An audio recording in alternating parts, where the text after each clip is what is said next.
నమస్తే, నేను డాక్టర్ వైదేహి అండి. ఈఎన్టీ సీనియర్ రెసిడెంట్ని. ఇక్కడ జిఎంసి పాడేరు మెడికల్ కాలేజ్లో చేస్తున్నాము. మేము స్ట్రైక్ చేస్తున్నాము ఏపీ జూడాతో. ఇప్పుడు ఏంటంటే స్ట్రైక్ మాకు జీవో ఒకటి పాస్ చేశారు 15% హైక్ అని చెప్పేసి. అది జనవరి నుంచి ఇంతవరకు ఇవ్వలేదు. మేము దానికోసమని ఈ స్ట్రైక్ ప్రొటెస్ట్ అనేది స్టార్ట్ చేస్తాం ఏపీ జూడా మేము అందరం కలిసి.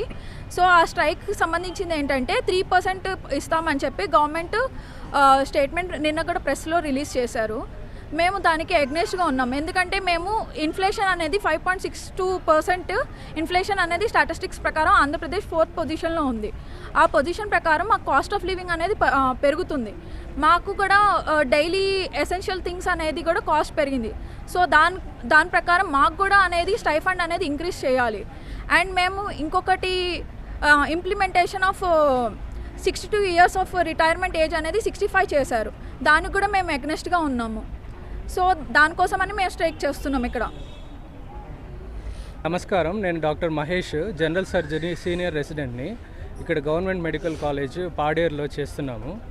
మేము గత 10 రోజులుగా రాష్ట్ర వ్యాప్తంగా జూనియర్ డాక్టర్లు అండ్ సీనియర్ రెసిడెంట్లు అందరూ కలిసి ఈ స్టైఫండ్ హైక్ చేయాలి అనేసి స్ట్రైక్ చేస్తున్నాము. సో పెరుగుతున్న ఇన్ఫ్లేషన్కి కాస్ట్ ఆఫ్ లివింగ్ పెరుగుతుండడం వల్ల మేము ఈ హైక్ కోరుకుంటున్నాము. అకార్డింగ్ టు జీవో కూడా మాకు 15% ఎవ్రీ 2 yearsకి పెంచాలి. సో కాబట్టి మేము స్ట్రైక్ చేస్తున్నాము. స్టేట్ మొత్తంలో ఉన్న పేషెంట్లందరికీ ఈక్వల్గా డాక్టర్స్ లేరు. అయినా కానీ మేము అందరికీ సమన్యాయంగా అన్ని పేషెంట్లు ఉన్న తక్కువ మంది డాక్టర్సే కలిసి అందరినీ ట్రీట్మెంట్ ఇస్తున్నాము.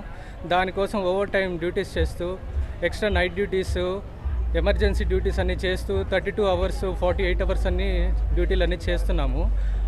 మా శ్రమకి గుర్తించి గవర్నమెంట్ వాళ్ళు తగిన వేతనం అంటే స్టైఫండ్ హైక్ చేయాలని మేము కోరుకుంటున్నాము.